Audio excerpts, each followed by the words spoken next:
चलिए देखिए, तो अभी हम लोग जो है कि ये हमारा थर्ड वाला पार्ट रहेगा एक्सेल का, ठीक है। और इसमें हम लोग सीखने वाले हैं सबसे पहले कि हम लोग को फ़ॉन्ट किस प्रकार से बदलना रहेगा एक्सेल में। जैसे हम लोग एम एस वर्ड में बदले और पावर पॉइंट में बदल के देखे थे, तो सेम उसी तरह से अगर हम एम एस एक्सेल में अपना फ़ॉन्ट चेंज करना चाहते हैं, ठीक है, फ़ॉन्ट की स्टाइल बदलना चाहते हैं, जो लिखावट है उसको परिवर्तित करना चाहते हैं, तो किस प्रकार से परिवर्तित करेंगे, ठीक।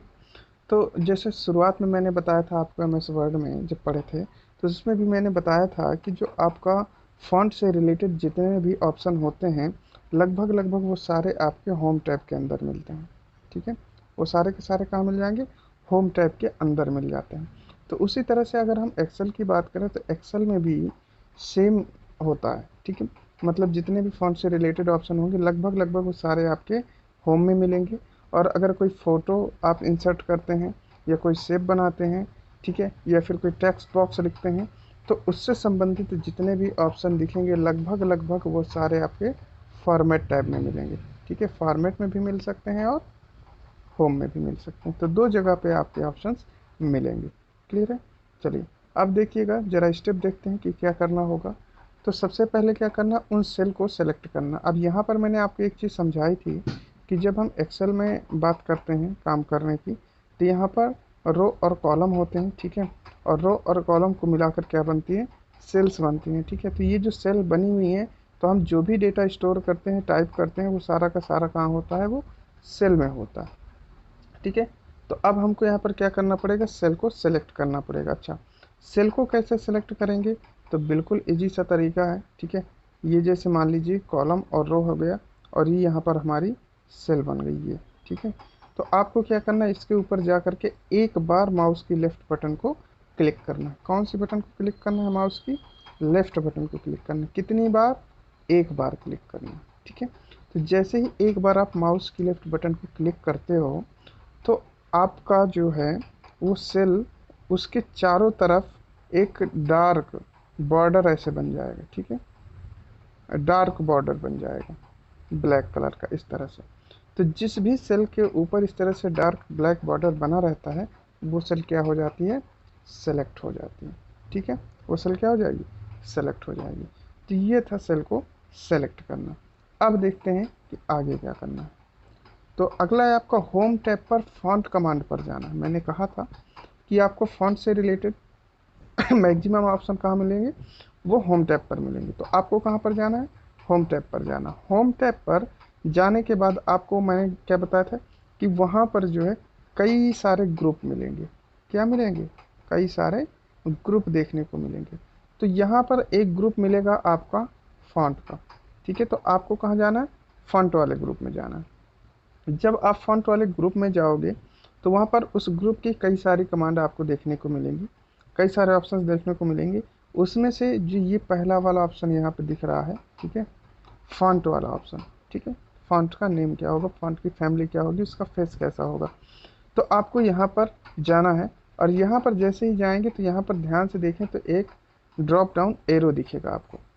इस ड्रॉप डाउन एरो पर आपको क्या करना है? क्लिक करना है। जैसे ही आप ड्रॉप डाउन एरो पर क्लिक करेंगे, आपके सामने कुछ इस तरह से एक ड्रॉप डाउन लिस्ट दिखेगी, ठीक है।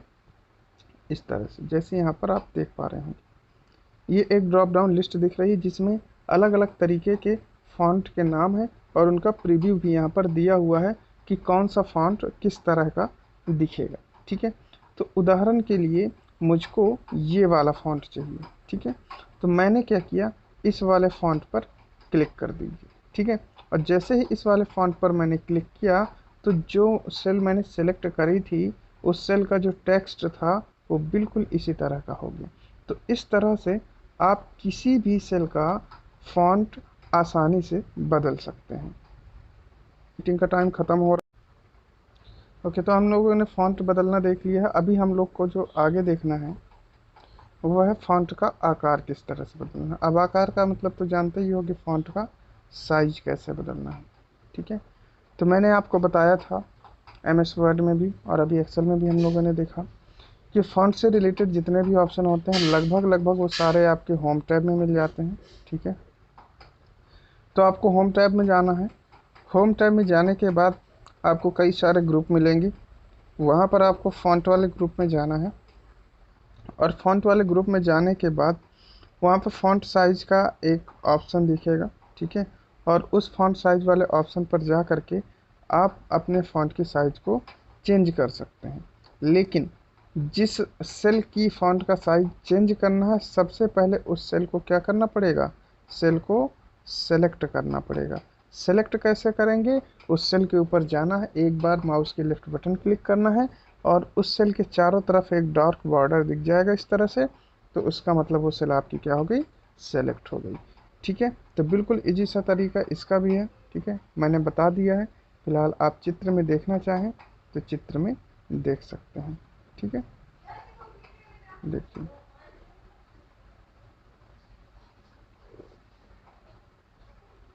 तो आप लोग यहाँ पर देख पा रहे होंगे, मैंने कहा सेल को सेलेक्ट करना है सबसे पहले, तो आप सेल को सेलेक्ट करिए। उसके बाद आप होम टैब पर जाइए, तो ये देखिए होम टैब है। यहाँ पर ये फ़ॉन्ट वाला सेक्शन है, ठीक है, ग्रुप जिसको कहते हैं। फ़ॉन्ट वाले ग्रुप पे गए, यहाँ पर एक ऑप्शन दिख रहा है फ़ॉन्ट साइज़ का। तो आपको क्या करना है, इस साइज़ वाले ऑप्शन से साइज़ को सेलेक्ट करना है कि आपको अपने फ़ॉन्ट की जो साइज़ रखनी है, कितनी रखनी है, ठीक है। कम से कम कितनी होती है, 8, और ज़्यादा से ज़्यादा कितनी होती है, 72। ये मैंने आपको बताया था। तो आप यहाँ से सेलेक्ट कर सकते हैं जो भी आपको चाहिए हो, ठीक है। तो यहाँ से जैसे हमने 16 ले लिया, तो यहाँ पे जो हमारी सेल का फ़ॉन्ट साइज़ था वो किस में हो गया, 16 में हो गया है। तो इस तरह से आप भी चेंज कर सकते हैं। आगे आता है आपका ग्रो और सिंक फ़ॉन्ट। तो जिस तरह से आपने एमएस वर्ड में देखा था, ठीक है, एमएस वर्ड में देखा था किस तरह से आप श्रिंक फ़ॉन्ट और ग्रो फ़ॉन्ट का यूज़ करेंगे, बिल्कुल सेम उसी तरह से यहाँ पर भी आपका होम टैब में ही फ़ॉन्ट वाले ग्रुप में, होम टैब में ही फ़ॉन्ट वाले ग्रुप में आपका यहाँ पर ग्रो और सिंक फ़ॉन्ट का ऑप्शन देखने को मिल जाएगा, ठीक है। तो आप जो है यहाँ से चेंज कर सकते हैं, ठीक है। आपको बताया गया था कि जो कैपिटल ए होता है वो किस लिए यूज़ होता है, वो ग्रो फ़ॉन्ट, ग्रो मतलब बढ़ाना, ठीक है। और स्मॉल ए जो यहाँ पर दिख रहा है इसका मतलब श्रिंक फ़ॉन्ट, श्रिंक का मतलब सिकुड़ना, ठीक है, उसको छोटा कर देना। तो जो फ़ॉन्ट हमारा लिखा है फ़ॉन्ट साइज़ वो बड़ा होगा ग्रो फ़ॉन्ट से और छोटा होगा श्रिंक फ़ॉन्ट से। तो यहाँ पर आप ग्रो या श्रिंक फ़ॉन्ट का यूज़ करके और बहुत ही आसानी से अपनी फ़ॉन्ट साइज़ को कम या बड़ा भी कर सकते हैं। आगे आपका बोल्ड, इटैलिक और अंडरलाइन। तो ये भी मैंने आपको बताया था कि अगर आपको बोल्ड करना है तो कंट्रोल के साथ बी दबाइए, शॉर्टकट की, बोल्ड हो जाएगा। कंट्रोल के साथ आई दबाने से क्या होगा, इटैलिक हो जाएगा। और कंट्रोल के साथ यू दबाने से क्या होगा, अंडरलाइन होगा। तो बोल्ड का मतलब थोड़ा सा मोटा होगा, इटैलिक मतलब थोड़ा सा टेढ़ा हो जाएगा, और अंडरलाइन मतलब नीचे लाइन आएगी। तो यहाँ पर देख सकते हैं ये बोल्ड है, ये इटैलिक और ये अंडरलाइन है। अब एक ऑप्शन अलग से आ रहा है जो कि अभी आप एम एस वर्ड में नहीं पढ़े थे, क्योंकि वहाँ पर ऐसा कोई सेल थी नहीं कि सेल में हम बॉर्डर ऐड करें। हालांकि टेबल था तो टेबल में हमने देखा था। अब यहाँ पर हमारा जो अगला ऑप्शन है बॉर्डर कैसे ऐड करें, ठीक है।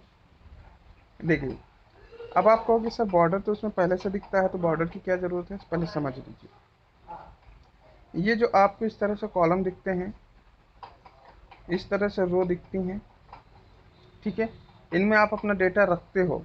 तो जब आप प्रिंट करते हो इसको, ठीक है, तो प्रिंट करते समय ये सब नहीं दिखेंगे आपको, ठीक है। प्रिंट करते समय ये बॉर्डर और ये जितना भी आपका रो कॉलम ये सब कुछ नहीं दिखेगा, ठीक है। ये तब दिखेगा जब आप इसमें काम कर रहे हो ताकि आपका डेटा जो है वो अलाइन रहे सही तरीके से, ठीक है, उसके लिए दिखता है।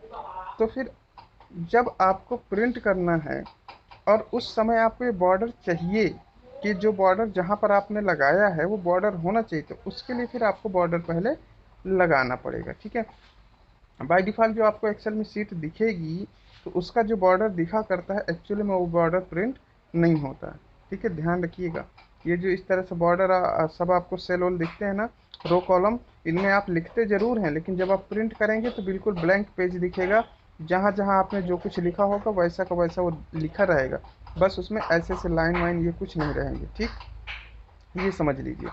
तो अब क्या करना है कि अगर हमको चाहिए कि जो हमारा डेटा है उसमें ये लाइनिंग होनी चाहिए, ठीक है, ये लाइनिंग आए तो उसके लिए क्या करना पड़ेगा, उसके लिए आपको बॉर्डर ऐड करना पड़ेगा। ठीक है, चलिए देखिए कैसे ऐड करेंगे बॉर्डर। सबसे पहले क्या करना है, जितनी भी सेल आपको बॉर्डर मिलाना, जितनी भी सेलों में बॉर्डर लाना हो उन सबको क्या करना है, सेलेक्ट करना है। जैसे कि यहाँ पे देखिए इस तरह से, इस तरह से, इस तरह। मान लीजिए आपने इतना लंबा डेटा तैयार कर लिया है, ठीक है, और इन सब में बॉर्डर लाना है, तो फिर आप क्या करें, इन सब सेलों को सिलेक्ट करेंगे। ठीक है, अच्छा अब बात आती है सेलेक्ट करने की, तो ये सारी सेल सेलेक्ट कैसे होंगी। एक सेल को तो मैंने बताया कैसे सेलेक्ट करना है कि लेफ्ट बटन से जाके क्लिक कर दो। बाकी सारी सेल को कैसे सेलेक्ट करेंगे, तो बाकी सारी सेल को सेलेक्ट करने का बहुत ही बढ़िया सा तरीका क्या होता है, देखिए आपको क्या करना है, एक सेल के ऊपर जाकर के क्लिक कर देना है।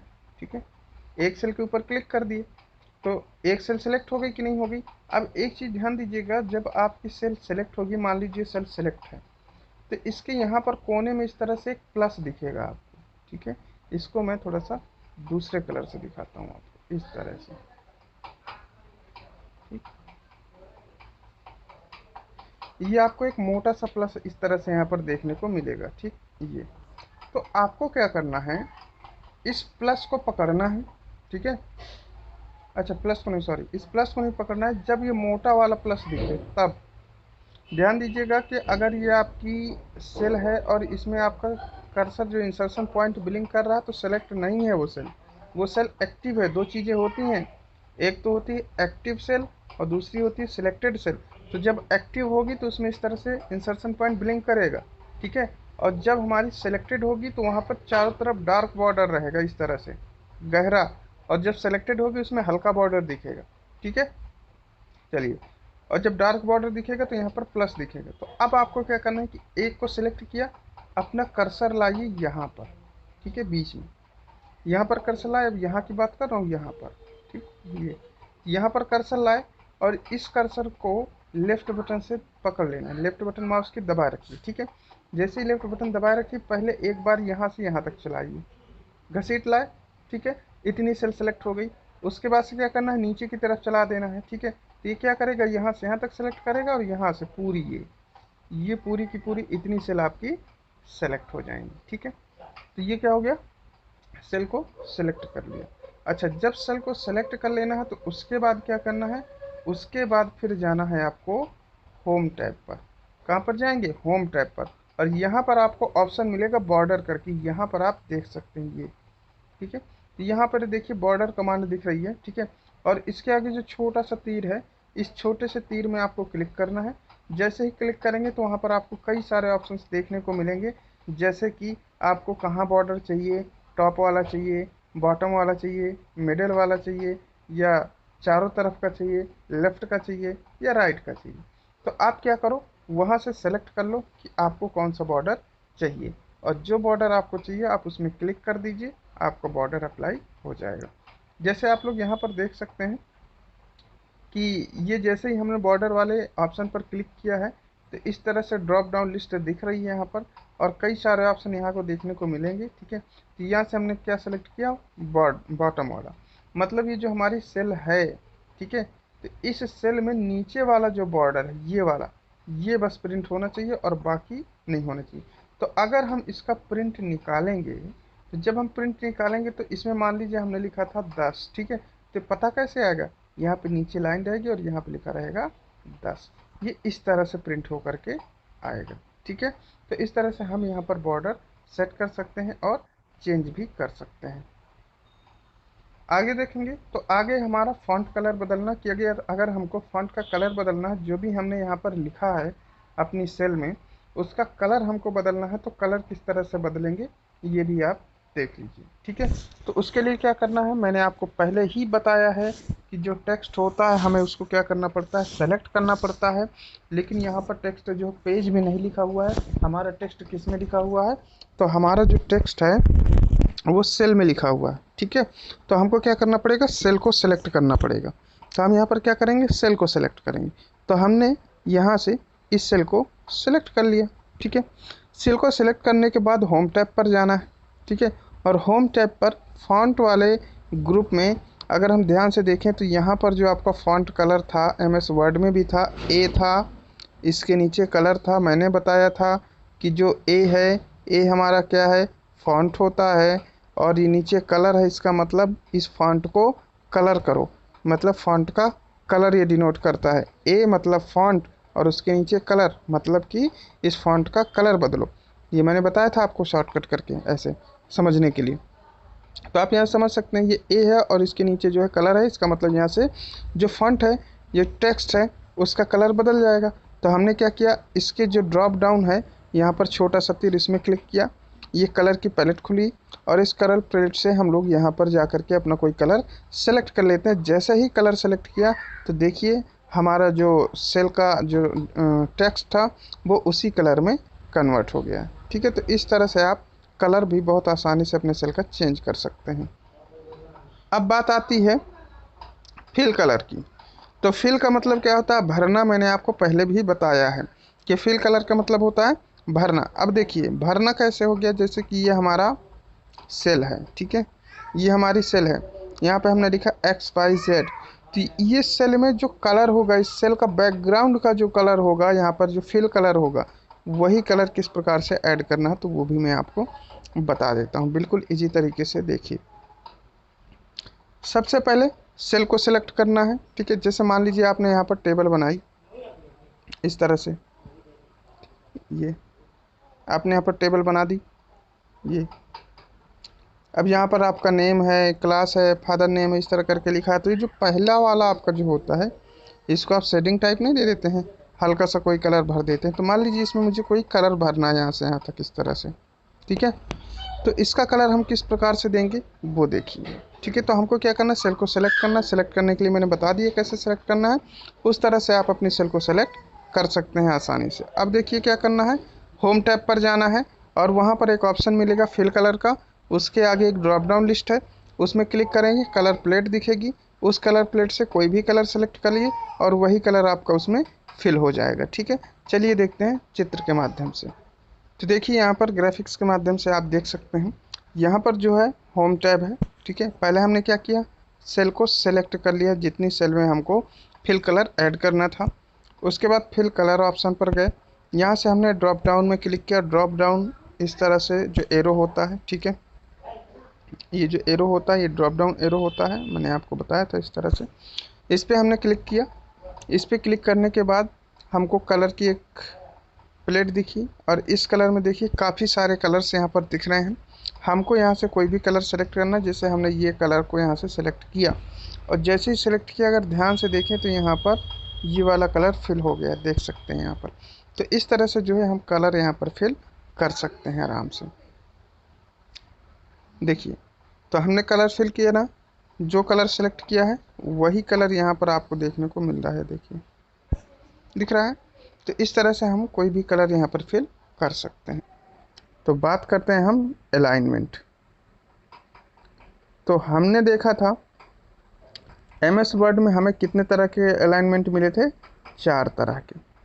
कौन कौन से 4 तरह के अलाइनमेंट मिले थे, तो हमको 4 तरह के अलाइनमेंट मिले थे। पहला था, अरे कोई भी हो, पहला दूसरा क्या फ़र्क पड़ता है, लेफ़्ट। फिर था, हाँ जी, राइट, हाँ जी, सेंटर और जस्टिफाई। तो ये हमको अलाइनमेंट देखने को मिले थे, ठीक है। अब देखिए यहाँ पर जो सिस्टम होता है MS एक्सेल में वो थोड़ा सा अलग होता है, ठीक है। यहाँ पर हमको 6 तरीके के अलाइनमेंट मिलते हैं, देख सकते हैं आप लोग यहाँ पर, ठीक है। अच्छा, 6 तरीके के मिलेंगे तो कौन कौन से होंगे, 3 होते हैं आपके वर्टिकल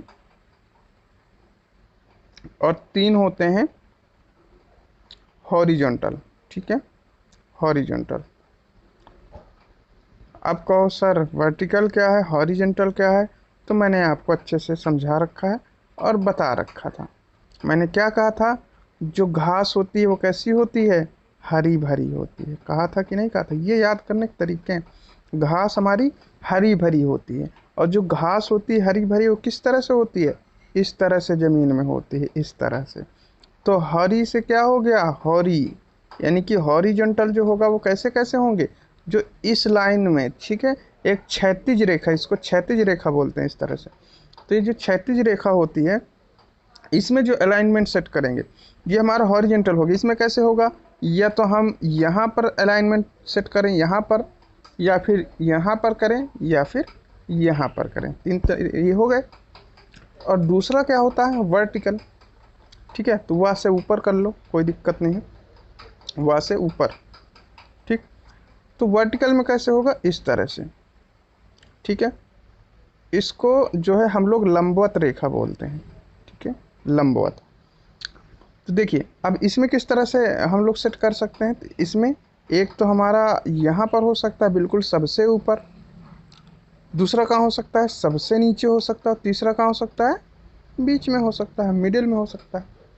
ठीक है, तो देखिए एक तो हमारा ये हो गया, ठीक, ये वाला। और इसमें कैसे कैसे किया कि यहाँ पर हो सकता है, यहाँ पर हो सकता है, और यहाँ पर हो सकता है। ये तीन हो गए। और एक इस तरह से हो सकता है, यहाँ पर, यहाँ पर, यहाँ पर। ऐसा क्यों हो रहा है, क्योंकि हम लोग जो एक्सेल में काम करते हैं वो सेल में काम होता है, और सेल इस तरह से होती है। ठीक है, सेल दो चीज़ों से मिलती है ना, कौन कौन सी, हॉरिजेंटल में आपकी कौन होती हैं, रो, और वर्टिकल में क्या होता है, कॉलम। तो जब हॉरिजेंटल और वर्टिकल दोनों का कॉम्बिनेशन है तो सीधी सी बात है कि इसमें जो अलाइनमेंट होगा वो भी दोनों तरह का होगा। ठीक है, अलाइनमेंट भी कितने तरीके का होगा, दोनों तरीके का होगा। तो अब एक में तीन तरह के होते हैं तो दो में कितने तरीके के होंगे, छह तरीके के होंगे, सीधी सी बात। तो यहाँ पर एक्सेल में जो आपको अलाइनमेंट देखने को मिलते हैं कितने दिखते हैं, छह तरीके के दिखते हैं। चलिए अलाइनमेंट कैसे यूज़ करना है मैं यहीं पे आपको समझा दे रहा हूँ, बिल्कुल इजी वे में। ठीक है, आसानी से समझिएगा। आपको क्या करना है, आपको सेल सेलेक्ट करनी है। भाई सेल तो सेलेक्ट करनी होगी, तभी तो आप उसका डेटा अलाइन कर पाओगे।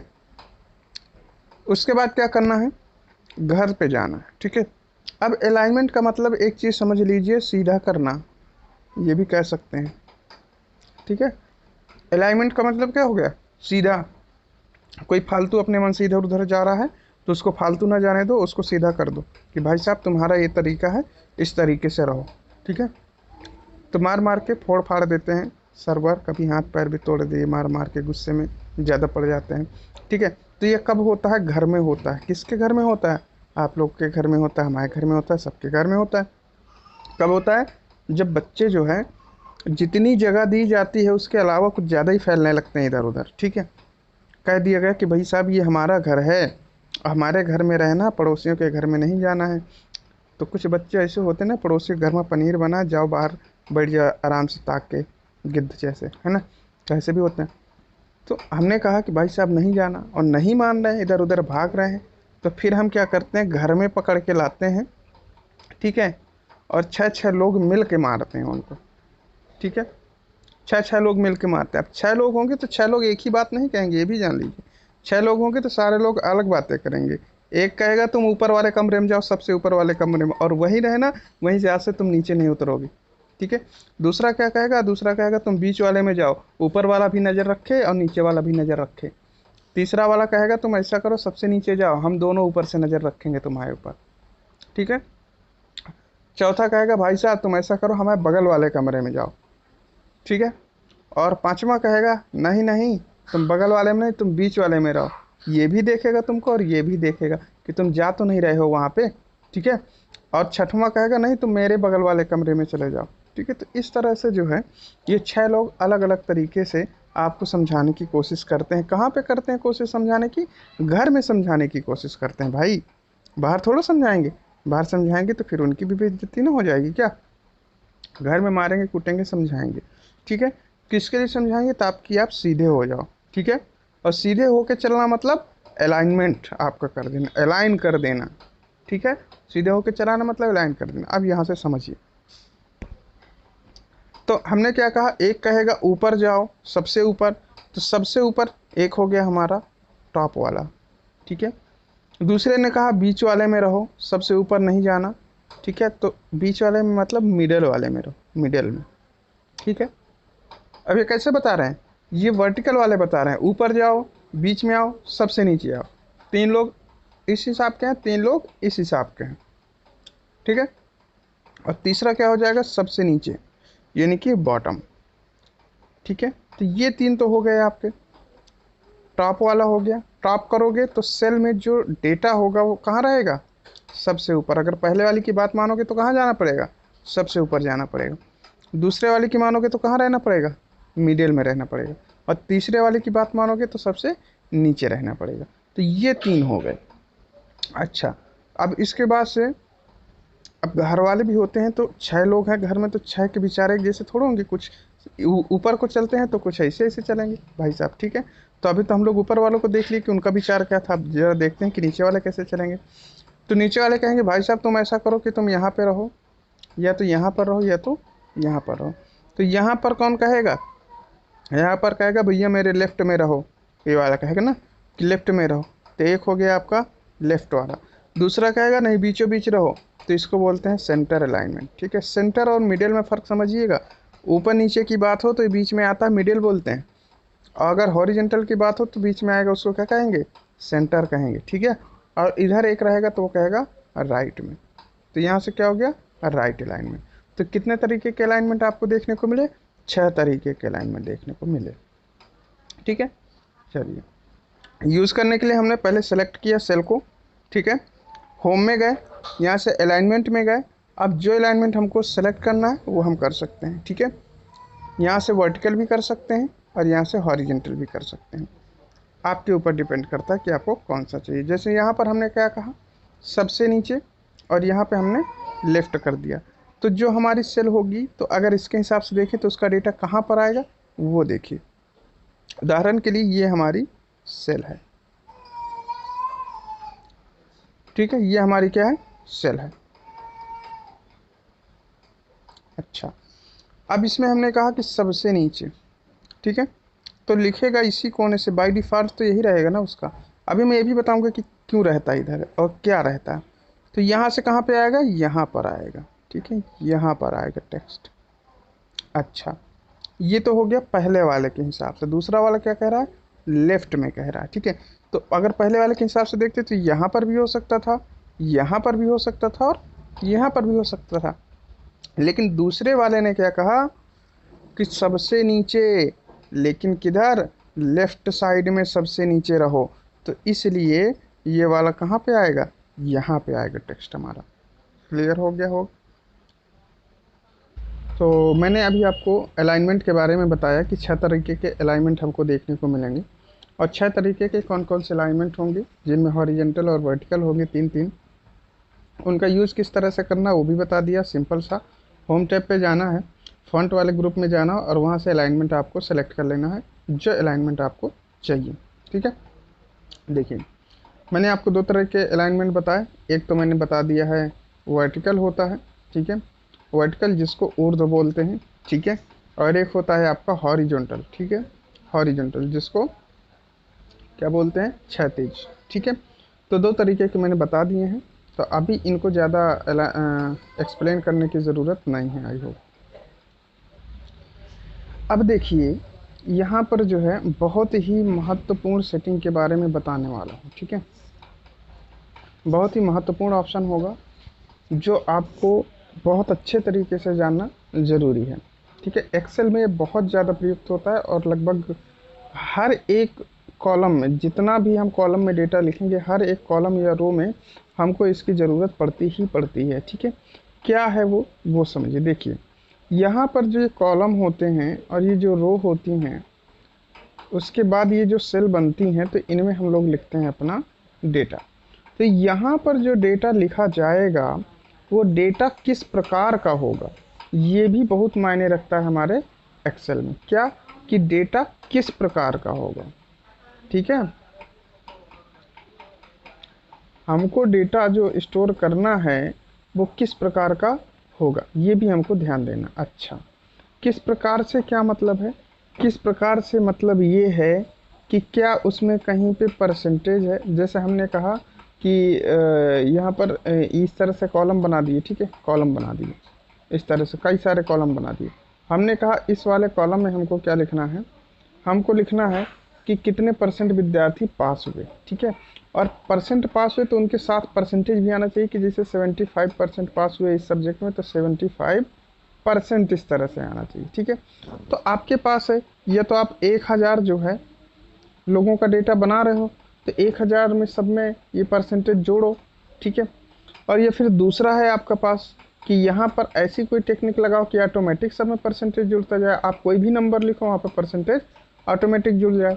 या फिर उदाहरण के लिए दूसरा अगर हम लें तो दूसरा हमारा ये हो सकता है कि अगर आपको कहीं पे अमाउंट लिखना है, ठीक है, आपको क्या करना है, कहीं पे अमाउंट लिखना है। अब अमाउंट लिखने का मतलब क्या हो गया, अमाउंट लिखने का मतलब ये हो गया कि जैसे आप लिख रहे हैं एक रिपोर्ट बना रहे हैं, सेल्स रिपोर्ट, ठीक है, सेल्स की, कि इतने पीस यहाँ पर इतने रुपए का बेचा गया, ठीक है। तो यहाँ पे आपने मान लीजिए लिखा कि प्रोडक्ट का नाम, ठीक है, यहाँ पे आपने लिखा प्रोडक्ट, ठीक, यहाँ पर लिख दी क्वांटिटी, ठीक है, 3 4 5, और यहाँ पे लिख दिया पीसेज में। तो इससे पता चल गया क्वांटिटी हमारी जो किस में होगी, पीस में होगी, ठीक है, पीसेज में क्वांटिटी होगी। और उसके बाद से हमने यहाँ पर क्या कहा, हमने कहा कि यहाँ पर हमें क्या चाहिए, यहाँ पर चाहिए कि उसको कितने रुपीज़ में बेचा गया, यानी कि उसका अमाउंट कितना है, ठीक है। यहाँ पे क्या लिखते हैं, अमाउंट, यहाँ पे हमको उसका अमाउंट चाहिए, ठीक है। तो जब अमाउंट लिखेंगे तो भैया ऐसे ना लिखते हैं 75 रुपीज, ऐसे तो लिखा जाता है, या फिर लिखेंगे 75 RS, ठीक है, या फिर लिखेंगे $75, ऐसे तो लिखते हैं ना। अगर डॉलर में है अमाउंट तो डॉलर लिखेंगे, रुपीज़ में तो रुपीज़ लिखेंगे, या फिर INR लिखेंगे, इंडियन रुपीज़ जिसको बोलते हैं INR। तो इस तरह से लिखते हैं कि नहीं लिखते हैं। अच्छा, तो ये सब अलग अलग प्रकार का डेटा है, ठीक है। अब जैसे आप अमाउंट लिखते हैं तो वो अमाउंट वाला करेंसी वाला हो गया डेटा, ठीक है। परसेंटेज लिखते हैं तो परसेंटेज वाला डेटा हो गया। अब मान लीजिए कि ये आपकी सेल है, कॉलम है, ठीक है, और यहाँ पर इतनी सारी सेल हैं, इसमें आपको डेट ऑफ बर्थ किसी की लिखना है, ठीक है। मान लीजिए एम्प्लॉयज़ का डेटा बना रहे हैं और यहाँ पे आपको डेट ऑफ बर्थ लिखना है, ठीक। और अगर यहाँ पर डेट ऑफ बर्थ लिखना है तो इसका मतलब इनकी जो फॉर्मेटिंग है पूरी सेल की वो कैसी होनी चाहिए, डेट वाली फॉर्मेटिंग होनी चाहिए, ठीक है। डेट वाली फॉर्मेटिंग नहीं होगा तो इससे क्या होगा कि आपने कहीं पे लिखा 12/12/2019 मान लीजिए लिखा, ठीक है, तो वहाँ पे कुछ इस तरह से आएगा 48/16, इस तरह से करके आपको दिखेगा। तो क्या आप ये समझ पाओगे 48/16 क्या है, नहीं समझ में आएगा, ठीक है। ये समझ में कब आएगा, कब सही होगा, जब आप इस कॉलम की जो फॉर्मेटिंग है तो उसको ये बताओगे कि यहाँ पे जो डेटा हम लिख रहे हैं वो किस प्रकार का डेटा है, ये किस प्रकार का डेटा है, ये डेट है, डेट। तो हमें बताना पड़ेगा कि यहाँ पर हम जो डेटा लिख रहे हैं इसमें वो डेट है। तो हमको क्या सेलेक्ट करना पड़ेगा, इसको सेलेक्ट करके डेट सेलेक्ट करना पड़ेगा, तब वो 12/12/2019 दिखाएगा। तो हो गया ना फ़र्क। तो इस तरह से अगर आपको किसी कॉलम में कोई डेटा रखना है तो पहले आप पता करिए कि आपको डेटा किस प्रकार का रखना है, और जिस प्रकार का डेटा रखना है आप उसकी क्या करेंगे, उसी तरह की फॉर्मेटिंग करेंगे भाई साहब, क्या करेंगे, फॉर्मेटिंग, उसकी वैसी की वैसी फॉर्मेटिंग आपको करना पड़ेगा। अब आई होप कि आपको क्लियर होगा।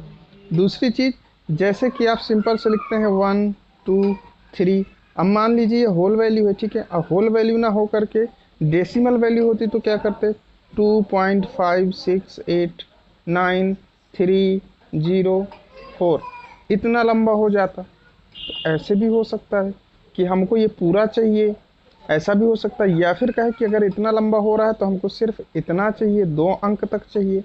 तो इसकी जो फॉर्मेटिंग होगी वो सारी की सारी हमको करनी पड़ेगी, ठीक है।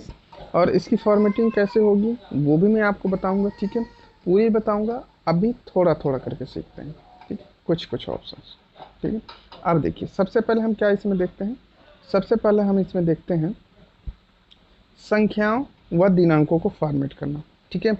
कि डेट अगर हमको लाना है तो कैसे लाएंगे, और अगर नंबर्स लाना है वहाँ पर तो नंबर्स कैसे लाएंगे, हम पहले इसकी फॉर्मेटिंग देखते हैं, ठीक है।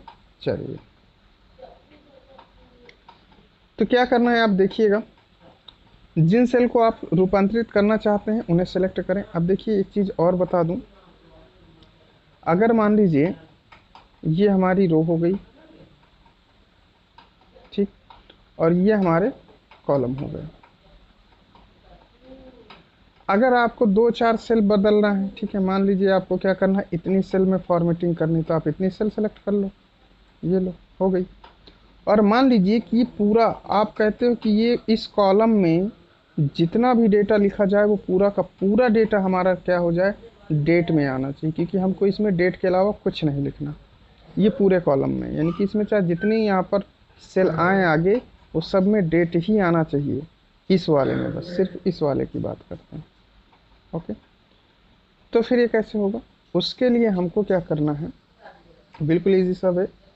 क्या कि आप इस कॉलम को सेलेक्ट करिए, ठीक है, इस कॉलम को क्या करिए, सेलेक्ट करिए। सेलेक्ट कैसे होगा, मैंने कहा था कि कॉलम का जहाँ पर नाम होता है सबसे ऊपर होता है ना, ABC ऐसे लिखा होता है, आप उसके ऊपर जाइए, माउस की लेफ्ट बटन एक बार क्लिक करिए, तो पूरा का पूरा कॉलम आपका सेलेक्ट हो जाएगा, ठीक है। जब ये पूरा का पूरा कॉलम सेलेक्ट हो जाएगा, उसके बाद आप इसकी जो भी फॉर्मेटिंग कर देंगे वो चेंज हो जाएगी, ठीक है। तो अब यहाँ पर हम देखते हैं आगे क्या करना होगा।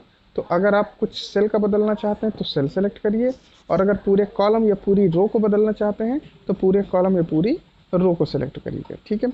उसके बाद क्या करना है, आपको जाना है होम टैब पर, ठीक है, आपको जाना है होम टैब पर। होम टैब पर जाएंगे तो वहाँ पर एक ऑप्शन आपको मिलेगा नंबर फॉर्मेट का, ठीक है। ये कहाँ पे मिलेगा आपका, ये मिलेगा आपका नंबर वाले सेक्शन में। किस ग्रुप में मिलेगा, नंबर वाले ग्रुप में मिलेगा, ठीक है। आपको क्या करना है, इस नंबर वाले ग्रुप में जाना है, किस ऑप्शन पर, नंबर फॉर्मेट ऑप्शन पर जाना है। और जैसे ही नंबर फॉर्मेट ऑप्शन पर जाएंगे, वहाँ पर क्लिक करेंगे तो आपको कई सारे ऑप्शन देखने को मिलेंगे, देखिए। तो ये आप आए होम टैब के अंदर, और होम टैब में आपने देखा यहाँ पर ये नंबर वाला ग्रुप है लिखा ना, ये नंबर, ठीक है। इस ग्रुप में आ गए, यहाँ पर आपको ये जो टैब दिख रहा है, ये वाला ऑप्शन, सॉरी, ये कौन सा है, जहाँ पे जनरल लिखा हुआ है, ये आपका कहलाएगा नंबर फॉर्मेट कमांड, ठीक है। कौन सी कमांड है ये, नंबर फॉर्मेट कमांड है। जब आप किसी कमांड के ऊपर अपना ये एरो ले जाते हो तीर, तो वहाँ पे उसका नाम डिस्प्ले होता है। यहाँ पर आप देख सकते हैं, ये दिख रहा है नंबर फॉर्मेट कमांड। ये कौन सी कमांड है, नंबर फॉर्मेट कमांड। तो आपको यहाँ पर जाना है, यहाँ पे जो छोटा सा तीर है, इस तीर पर क्लिक करना है। जैसे ही इस तीर पर आप क्लिक करेंगे तो आपके पास एक ड्रॉप डाउन लिस्ट डिस्प्ले होगी, जिसमें कई सारे ऑप्शन आपको देखने को मिलेंगे। नंबर मिलेगा, परसेंटेज मिलेगा, काउंटिंग मिलेगा, करेंसी मिलेगा, डेट मिलेगा, इस तरह से कई सारे ऑप्शन आपको देखने को मिलेंगे।